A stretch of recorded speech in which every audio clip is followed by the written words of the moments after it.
10th grade, I had very long curly hair that hit down to like my upper thigh. And I was not allowed to dye it, not allowed to cut it. It was very intense. Honestly, when I did cut it for the first time, my dad made the joke that he would disown me. He didn't, but you know, there was certainly that dramatic situation. So being able to cut and to dye it was actually a very freeing experience for me. It allowed me to truly recognize that none of it matters. Absolutely none of it. And there is so much beauty in the fact that what I do only matters to me, and I only want it to matter. I only need it to matter to me. Gosh, the color is so vibrant, and I'm really stoked about it because I've had some terrible times with other hair dyes, and I actually washed this 2 times already.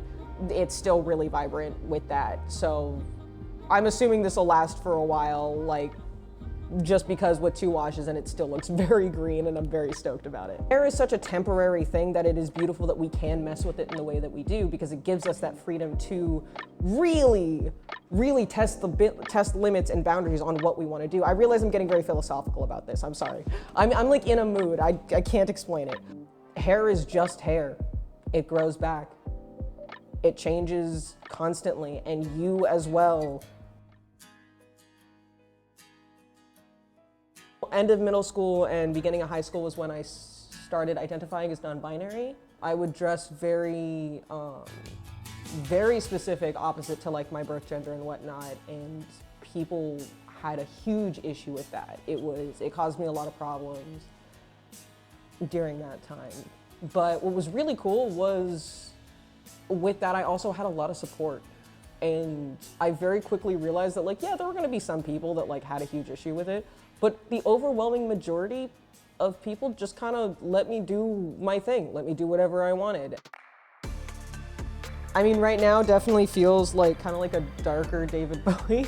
I've got a lot of necklaces on, and I can't exactly explain all of them. I've got like an amethyst crystal because I was born in February.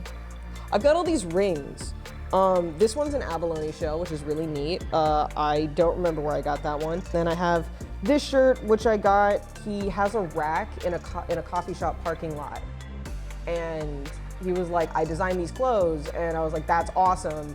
I need to support you, so I bought this one. This one is not a ring. This is a piece of wire that I wrapped around my finger to look like a ring because I did a very dumb thing and I like sprained my finger. So I made this, and it keeps my finger from bending. It does exactly what it needs to do, so I'm fine with it. If you're not hurting anybody with your style, with your fashion, and it makes you feel happy, if it makes you feel confident, that is the only thing that matters. Because at the end of the day, you're the one that has to live with yourself. So why not be happy?